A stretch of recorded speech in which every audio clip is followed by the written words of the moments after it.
एक ऐसा रहस्यमय किला जहां का राजा बिना सिर के युद्ध लड़ने जाता था, और एक ऐसा तालाब जिसमें पारस पत्थर आज भी मौजूद है, जिस तालाब का पानी कभी सूखता ही नहीं।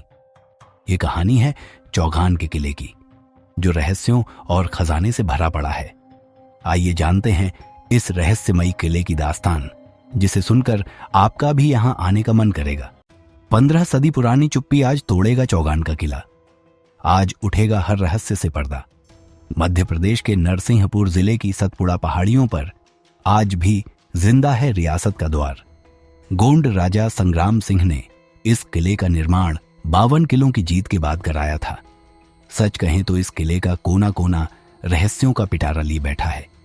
इतिहास में इसे चौरागढ़ के किले के नाम से जाना जाता है और स्थानीय लोग इसे चौगान किले के नाम से जानते हैं। इस किले का निर्माण 15वीं सदी में गोंड राजा संग्राम सिंह ने कराया था। गोंड राज्य के विस्तार के लिए राजा संग्राम सिंह ने पूरे 52 किलों पर जीत हासिल करने के बाद इस 53वें किले का निर्माण कराया था, जो चौगान के किले के नाम से जाना जाता है। इसी चौगान के किले में गोंड वंश की कई पीढ़ियां पली बढ़ी। गोंड वंश के ही राजा दलपत सिंह का विवाह मंडला की रानी दुर्गावती के साथ हुआ था। चौगान का किला किला नहीं बल्कि अकूत खजाने का किला भी था। इतिहास इस बात का साक्षी है कि एक नहीं बल्कि कई राजा महाराजा इस किले पर आधिपत्य जमाने के लिए हमेशा आक्रमण करते रहे, लेकिन हमेशा मिली तो सिर्फ पराजय। इसलिए इस किले को अभेद किलों में से एक माना जाता है। किले को लेकर एक नहीं बल्कि सैकड़ों तिलिस्मी बातें भी कही जाती हैं। गोंड वंश के 48वें राजा संग्राम सिंह ने अपने पिता अर्जुन सिंह की मृत्यु के बाद राजवंश की गद्दी संभाली। देखते ही देखते गोंड साम्राज्य की पताका फहराने लगी और कुछ समय बाद संग्राम सिंह की मौत हो गई, जिसके बाद वेद नारायण और प्रेम नारायण ने राज की बागडोर संभाली, जिनके पास अकूत खजाना था। उसी खजाने को लेकर चौगान के किले पर आए दिन आक्रमण होने लगे। एक बार बुंदेला राजा जुझार सिंह ने चौगान के किले पर हमला कर दिया, लेकिन 6 महीने की घेराबंदी के बाद भी अभेद किले को जीत न सका। इसीलिए उनकी जितनी संपत्ति भी थी उसे भी वे चौगान के किले में ही रखते थे। इस किले में कुछ गुप्त कमरे भी थे। उन्हीं कमरों में राजा खजाना रखते थे, जिसके बारे में राजा के अलावा किसी को भी उन कमरों तक पहुंचने का रास्ता नहीं पता था। कहते हैं राजा प्रेम नारायण सिंह अपनी कुलदेवी के अनन्य भक्त थे। राजा जब भी रणभूमि में युद्ध करने जाते थे तो अपना सिर कुलदेवी के सामने काट कर रख जाते थे और केवल सिर विहीन धड़ से ही शत्रुओं से युद्ध करते थे। उन्हें देखकर ही दुश्मनों के होश उड़ जाते थे और वे हमेशा युद्ध जीतते थे। लेकिन एक बार फिर बुंदेला राजा जुझार सिंह ने चौगान के किले पर आक्रमण किया। कई सालों तक डेरा डाले रहे और सिर विहीन राजा प्रेम नारायण से पराजित होते रहे। आखिरकार कूटनीति कर जुझार सिंह ने चौगान के किले पर विजय हासिल कर ली। चौगान के किले में बने देवी मंदिर में आज भी एक पाषाण सीस मौजूद है और धड़ बरमान के सूरज कुंड में है। कहते हैं सीस और धड़ राजा प्रेम नारायण का ही है।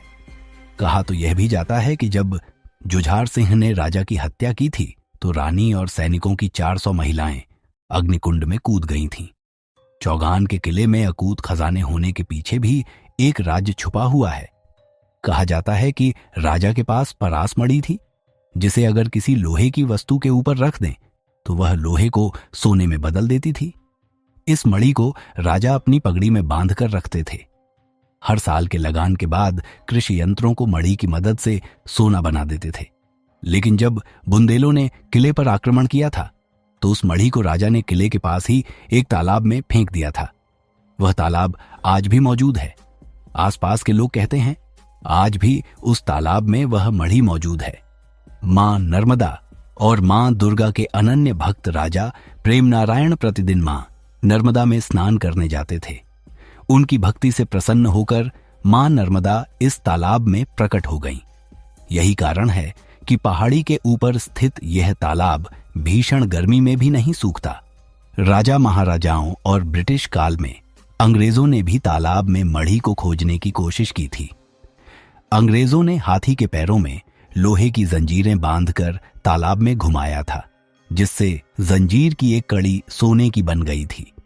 इसके बाद अंग्रेजों ने तालाब के पानी को खाली करने की कोशिश की, लेकिन वे तालाब के पानी को खाली नहीं कर सके और न ही पारस पत्थर को ढूंढ सके।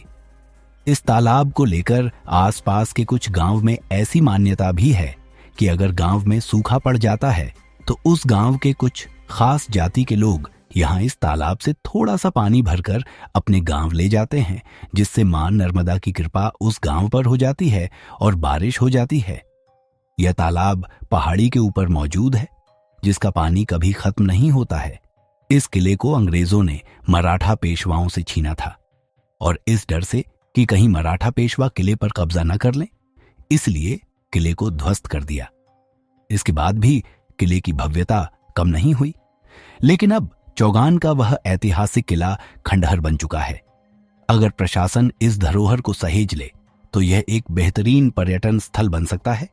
चौगान किला, जिसका नाम इतिहास में दर्ज है, यह वीरांगना रानी दुर्गावती के शादी के बाद उनके पति दलपत सिंह के साथ रहने का स्थान बना। यह किला उनके पुत्र वीर नारायण की वीरता का साक्षी बना। अंग्रेजों के हमले के बाद भी यह किला सीना ताने खड़ा रहा। भले ही आज यह खंडहर हो चुका हो, लेकिन यहां छुपा है अतीत का खजाना। बिखरी पड़ी हैं कई अनसुनी दास्तानें, जिनकी आज अनदेखी की जा रही है। घनी पहाड़ियों के बीच निर्मित यह किला वाकई अद्भुत है और आज भी कई रहस्यों से भरा हुआ है।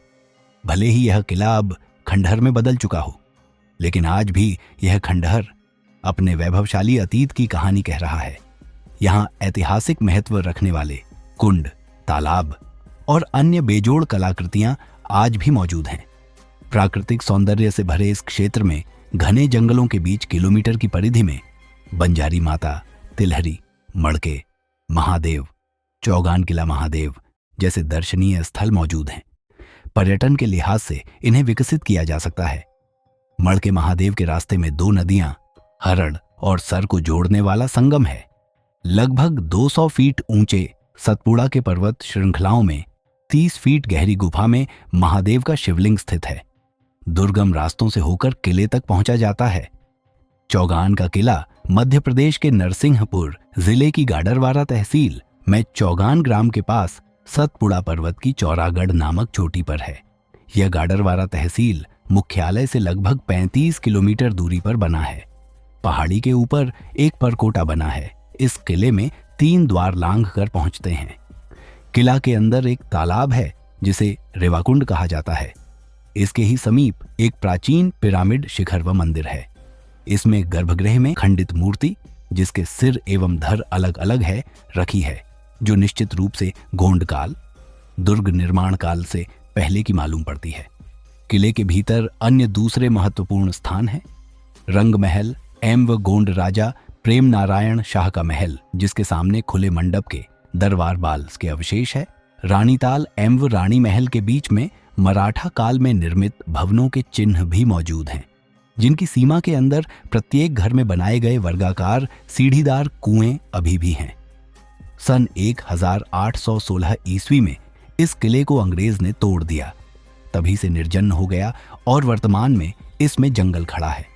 गोंड एवं मराठा राजाओं के समय में यह दुर्ग महल महत्वपूर्ण था। चौरागढ़ दुर्ग अथवा चौगान के इस किले का निर्माण 16वीं ईस्वी में पराक्रमी गोंड शासक संग्राम शाह ने कराया था।